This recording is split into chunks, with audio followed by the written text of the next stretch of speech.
So you want to get chickens. I have a few tips. When it comes time to get chickens, it can be really overwhelming. There's lots of different places you can get them, lots of different types of chickens that you want to get, lots of different purposes. Some people just want chickens, right? They just want eggs. They don't care what they are. So they go down to their local farm store and they get 6 or 10 or 12 or however many. And they decide, okay, I'm going to get the same ones and they all look the same. I'm going to bring them home and put them in the cage. And that's what we're going to do. And that's fine if that's how you want to do it. And even if you don't care, there are still some considerations you need to take. There are many different types of breeds that accomplish many different goals. And so you really need to think about those when you're going in to pick out your chickens. Because each breed of chicken has its own purpose, if you want eggs, you don't need to go in and get a bunch of meat chickens. Just like if you want a lot of meat, you don't need to go in and get the best egg layer. You need to actually pick what you're going for and know what you're going to buy before you get there. That way you know what to look for. Because don't rely on someone else to tell you what is good and what isn't. Don't rely on the farm store employee to tell you what is good and what isn't. And that doesn't mean that they don't know what they're talking about. I'm sure that they do. But if you were going to be a responsible chicken owner, you need to understand what the animals that you get are meant for, right? You need to know how to take care of that specific animal. You need to make sure that animal you're going to get fits in with your farm or with your backyard flock or whatever you're going to get. I'm going to go over what those considerations are. What should you think through? What should you be aware of before you get ready to buy your chickens? I'm going to go over where you can buy those chickens. And then at the end, I'm going to give you my top 10 breeds that I think everybody should have and breeds that I think fit on every single farm. So we're going to begin with one very important distinction, and that is commercial versus heritage. Okay, you'll see lots of times when you go get chickens, something will say heritage breed or maybe rare breed or something like that. Most of the time they say heritage though. And the difference is that commercial chickens, which are the chickens who were created for a commercial purpose by a company typically, right? Or a mass production factory. If you are an egg producer and you have a factory, you want these commercial bred chickens to do that job for you. Right? But sometimes those commercial breeds are so specifically bred for that purpose that we lose other things that we want chickens to do. Okay, so sometimes they're not as good as other things. Sometimes they don't live as well in a farm setting. They live a lot better in a factory setting or whatever it is, right? And then the heritage breed chickens are breeds that have been developed by people and typically by people on smaller farms, smaller homesteads, things like that. Now there's been some obvious alterations like with bigger farms and businesses and all kinds of things like that. It's not that clean cut. But if you're going to consider chickens, you need to understand that there are commercial ones and then there are heritage ones. And that makes a big difference. I'm a huge fan of heritage breeds, right? I think farming has a lot more to do with humanity and society and all of that than it does with businesses, right? I see farming as a community building aspect, and I see farming as a societal duty that we all have. So I typically lean more toward the heritage breed because those are a lot more fit for where you need, right? They're better at free ranging. They're better at being dual purpose, right? You might have meat layers. You might have meat chickens and egg layers in the same breed. Great example of that is the Cornish cross chicken. The Cornish cross chicken is a universally accepted, like wonderful meat chicken, right? I say universally accepted, not literally universally, but there's some variety of that Cornish cross chicken that most people who raise chickens for meat use. Every company has their own type or their own specific combination of things that create their Cornish cross, but they're all basically the same concept, right? It's a Cornish hen crossed with something a bunch of times. And you end up getting these animals that can gain weight very quickly. And they need to be processed by 10, 11 weeks. I think 11 or 12 may be the top. There may be even more. I'll put that here. It's 4 to 6 for Cornish hens, 6 to 8 for fryers/boilers, or up to 10 weeks for roasters, which a lot of people actually call stew pot. So 10 is the max, really. They need to be processed very early on because they actually begin to lose the ability to stand because their bodies get so heavy on their legs that they cannot continue to exist, right? So you don't really raise your own Cornish cross. You buy Cornish cross chickens, and that's just not conducive for a small setting, right? Unless you're strictly breeding for meat, that's great. If that's what you want to do, get that. On this farm, we don't breed for meat.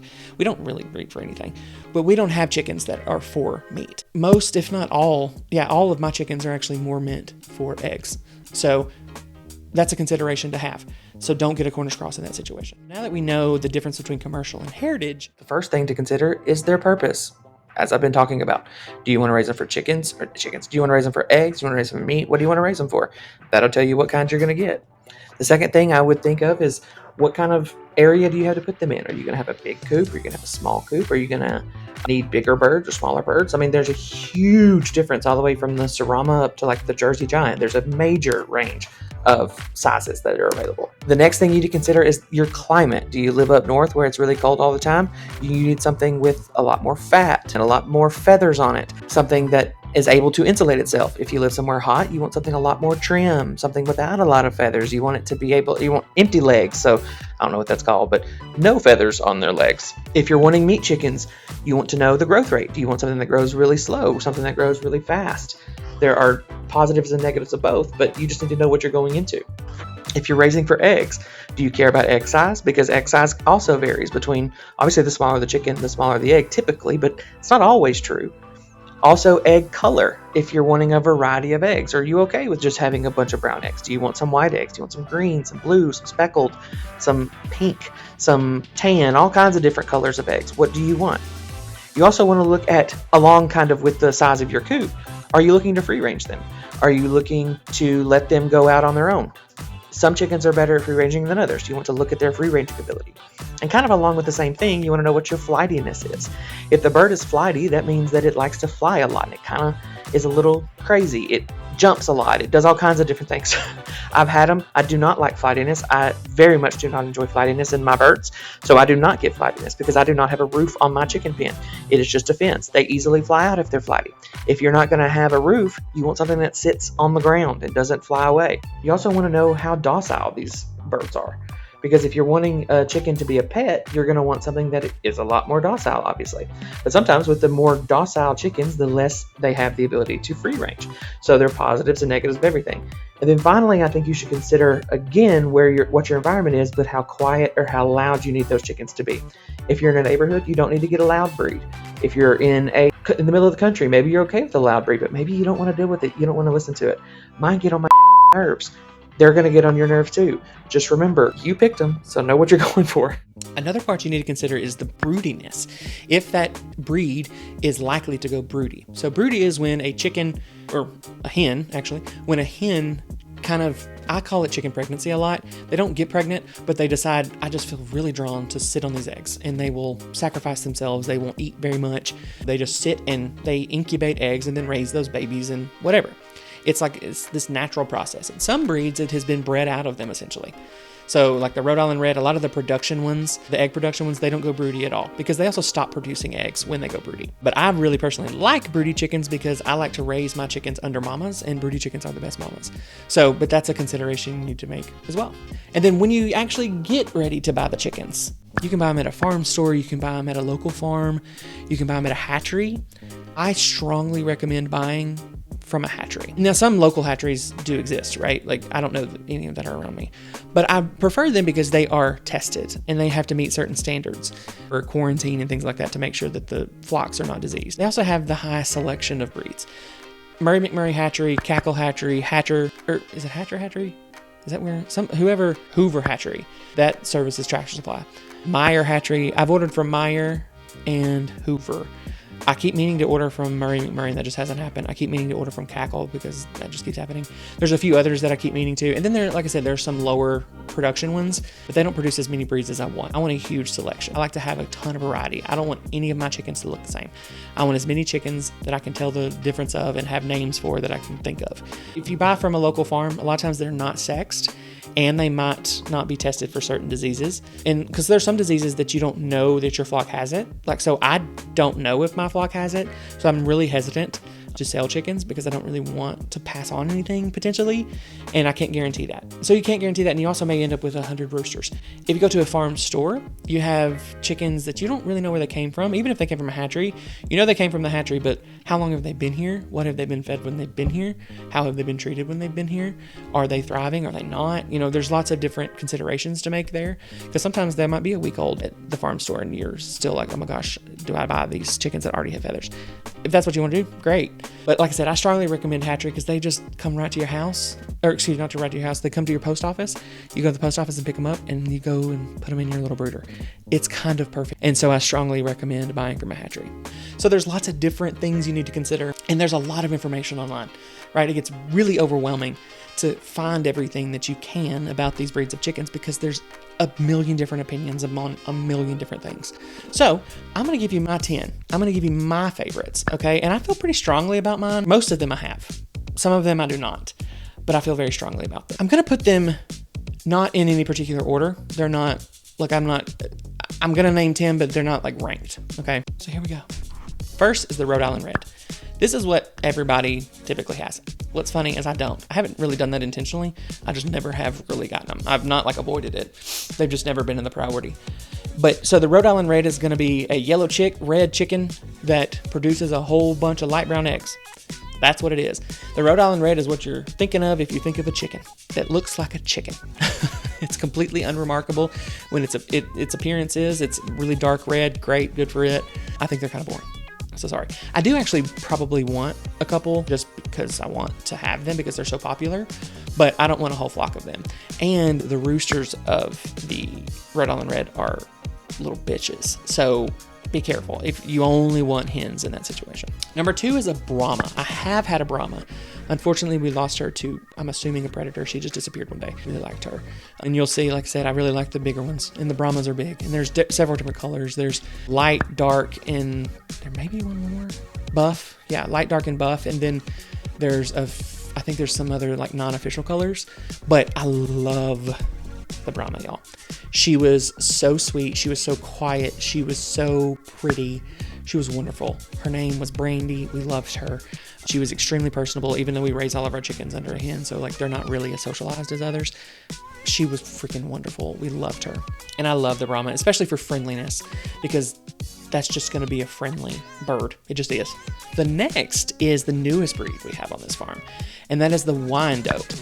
Or some people say Wyandotte, and I've seen some people say Wyandotte. I just typically say Wyandotte, even though I think it should be pronounced Wyandotte. That looks like dot to me, but whatever.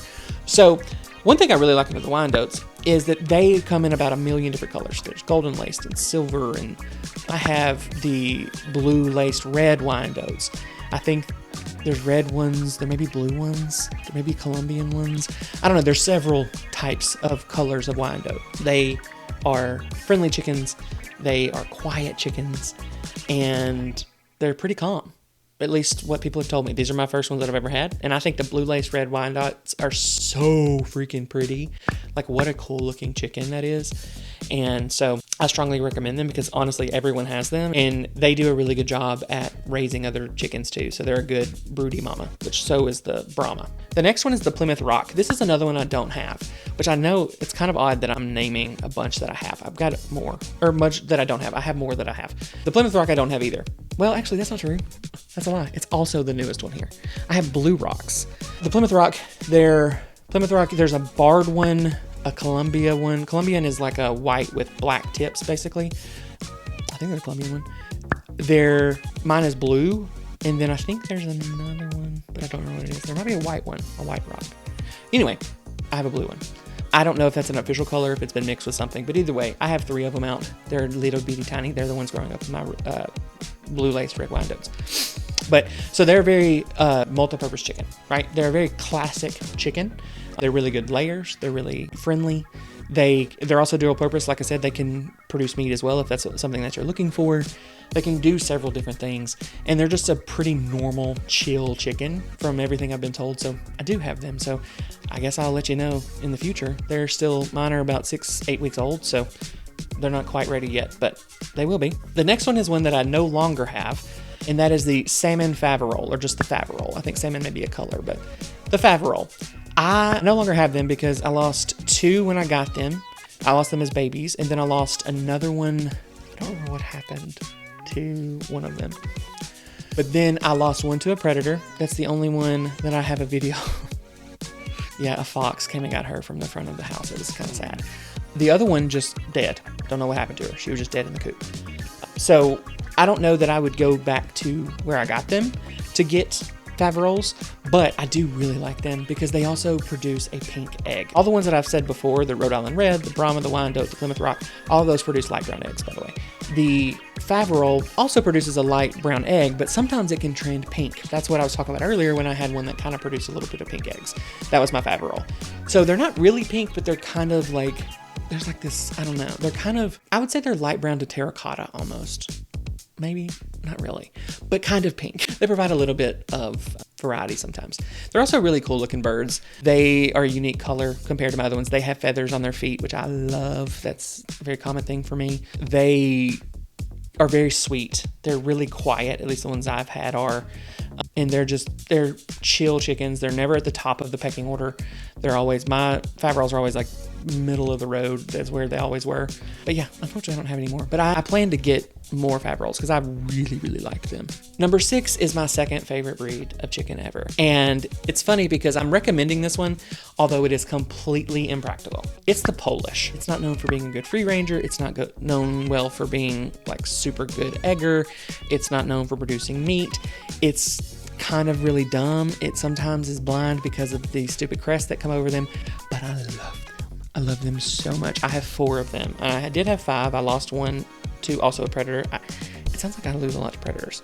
I mean, I've lost a few, but that sounds really bad. But anyway, if you do it long enough, you're going to lose animals. So the Polish, what I love so much about them is they have such personality. I have 4 of them, like I said. I have Heifer, who is basically my mascot. She's one of very few of the chickens that I have that will never leave this farm. She is perfect and wonderful in every way. And then I have Sister and Pookie and Bobby, and I have all 4 of those different colors. There's other colors that I don't have. There's a ton of variety in the Polish. If you're looking for production, this is not the thing to get. But if you're looking for fun and variety and friendly, and also a white egger, there are lots of chickens that do not have white eggs. Leghorns and Polish are 2 of them. I don't know. I'm sure there are more, but those are the 2 that come to my head. The Polish lay white eggs. So I have 4. It's the most common breed that I have actually in my flock, and they all produce white eggs very regularly. They don't ever go broody. They're super, well, I have had them go broody, but they'd be terrible mamas. They don't commit to it. The other problem is they're really loud. So if you're going to get, at least mine are, if you're going to get a backyard flock, maybe the Polish isn't right for you, but I love them. I think every flock needs fun chickens and ones that are not focused on production. And they're truly the personality hires of the chicken world. So I recommend them strongly. Number 7 is kind of a category of chickens. It's just some sort of blue egger cross. Okay, so there's 2 breeds that breed or that have blue eggs. That's not literally true. There are some others, but the 2 that are mostly used are the Americana and the Leghorn. And so I think there are some Leghorns that produce blue, but either way, a blue egg cross. Okay, so it is them mixed with something. And I say cross because there's a lot of different names for them depending on what they're crossed with. The most common one you're going to see is an Easter egger. So that's not a breed, that's a cross of 2. It's a cross of a blue egger mixed with either a white, a brown, a dark brown. So you'll get blue, green to dark green. You'll get any variety of those. You'll get any variety of in between of that. I mean, like you can get a huge variety of eggs, but you can also just end up with a bunch of brown eggs, which kind of really sucks. So Easter eggers are a risk, but I think that they provide a ton of egg variety. If you get a bunch of them, you're going to get a bunch of different colors, and they lay that color for the rest of their lives. It will lighten up as they get older, but they lay that color forever. Now, one big negative of this is the Americana specifically being one that they breed and create these eggs, create these crosses. The Americana is very flighty. Okay, Robin, who flew away, she was Americana cross. She was an olive egger. So she was very flighty. But I have one right now, Fatso. She's not flighty. Don't know why. Just is what it is. I have another one. She's pretty flighty. My Frizzle, she's pretty flighty. That's all I've got right now, I think. And they, like I said, I didn't have too many of them. I lost another one to a predator. This one was when he was little. We called it a he. It just looked like a he to me. His name was Little Brother, but he got taken by a fox. But yeah, so those are the Easter eggers, the ruby eggers, the olive eggers, the rainbow eggers. There's all kinds of different ones. Those are all marketing.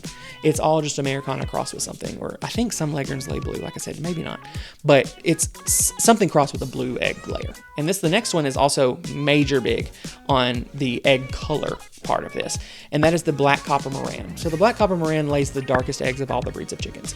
All of the Morans lay darker eggs. You have Morans, Black Copper Morans, Wheaten Morans. I think there's a Cuckoo Moran, which is like a barred one. There's a couple of different ones. I have 2 types. I have the Black Copper Moran, and then I also have a Wheaten Moran. So I have one of both, Robin 2 and Sickly. She's not sick. We just call her Sickly. Long story. But they produce very dark eggs. And so they produce I mean, they're like chocolate brown almost. Not mine. There are some breeds that do that, but they both have the darkest. And Sickly actually has some speckles on her eggs. So I think that's really cool. If you're looking for variety, plus they're really like chill chickens, at least mine are. They're kind of boring looking, to be honest, especially the black copper Marans. The Wheaten one looks just like a Faverolles, so I like it, but I don't love the look of Robin 2, which is the black copper Maran that we have. But I do like the eggs that she produces, so it's great. And I like her. Now, number 9 is one that I don't actually have, and that's not really been for any reason. I do want some. They're just never available when I go to order them. And that's the Silkie. Everyone has had Silkies, right? I'm apparently the only one who's never had Silkies. But that, again, it's not because I don't want them. I do. That's not true. Oh my God. I do have a Silkie now. My rooster is a Silkie. I completely forgot. I'm so sorry. Liberace. Liberace is a Silkie. I have 2 roosters. The next one is also my rooster. But so Liberace, my rooster is a Silkie. I can't believe I just said that. He's a frizzle Silkie. So his feathers grow in weird. The Silkies are great fun, right? They have a lot of stuff growing on their heads. Their feathers grow weird. They love to sit on eggs, apparently. They're very broody. They lay white eggs. Another one. Not too many chickens lay white eggs. They have, I believe, like the black ones may have black meat. I may be making that up. If that's not true, then ignore me. I don't know. But the Silkies are fun. They're fun. They look like they have hair. And then there's a Silkie cross that's called a showgirl chicken. That is a naked neck chicken crossed with a Silkie. I want a showgirl so bad. So bad. I will have a showgirl chicken or 100 one day. I don't know when. The number 10 one is my favorite breed of all of the breeds ever. And that is a Cochin. I think Cochins are so underrated. So there's some people who have Cochins, but they're not typically available in any of the farm stores, right? At least not the ones that I go to. The farm stores typically have Silkies, assorted Bantams, Rhode Island Reds, Cornish Cross, Black Australorps, Black Sex Link. There's everything they have. They don't have Cochins for that, right? They're a rarer breed. Right now, I have four Cochins. My top rooster, BD, Big Dusty, he's gorgeous. He is my main rooster, and I didn't mean to get him as a rooster. I thought he was going to be a girl, and he wasn't. So, but I really like him. They have copious feathers on them, and I love it. They just look like little puff balls. I have no idea what their feet look like because I don't ever see their feet because literally they're covered in feathers. Except for Goth Girl 23. Goth is, I don't know that she's full Cochin. They said she was, but I don't know. She's not a very good example of it. If she is, she's a partridge Cochin. Other ones, Dusty and Big Dusty, are both lavender or just very light gray. It's not an officially accepted color, but that's what mine are. And then I have a Buff, which is basically an orange.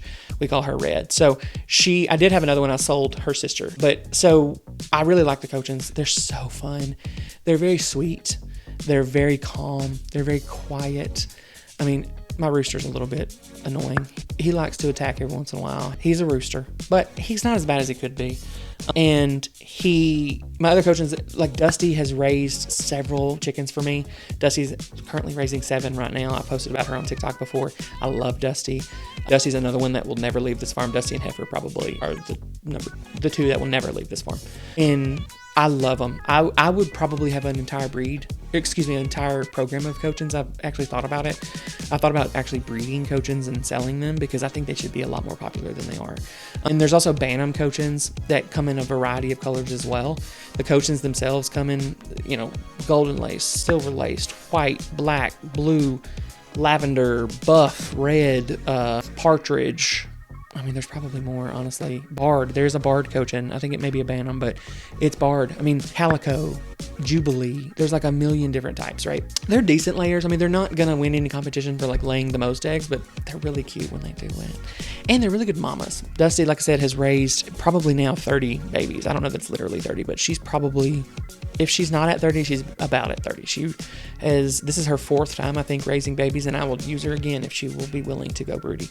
They go broody a lot. My Red goes broody a lot, my Buff named Red, she goes broody a lot. And I have 2 Cochin crosses, 2 of my rooster's daughters, 2 Cochin Polish crosses actually, and both of them have gone broody as well. So the broodiness does follow them. So if that's something you don't want, don't do it. But I think everybody should have a couple that are broody because it's way easier to raise chickens that way, and I'll go over that maybe one day. Some honorable mentions would be the Australorp. I think they're black and white Australorp. They're very popular. The Black Sex Link are really good because you know that they are hens, because depending on the color of the baby is the sex of the chicken. So you know that those are hens. You'll never get a rooster if you go Black Sex Link. The New Hampshire chicken, I talked about that earlier. That's an honorary mention. One that I want really is the Sumatra. I really want a Sumatra, and I really want a Yokohama. Now, those have been like fighting roosters in the past, so I don't know that they're going to work for me, but maybe one day. We'll see. I also want like a zombie chicken. I don't really want an Ayam Cemani, but a lot of people love Ayam Cemanis, but they're also, some people are getting ripped off because they're not real, but that's a whole other thing. So those are all kinds of things that you should consider when you're thinking about chickens. Have fun with your flock, right? Everyone deserves some personality hires, and you should do that with your flock.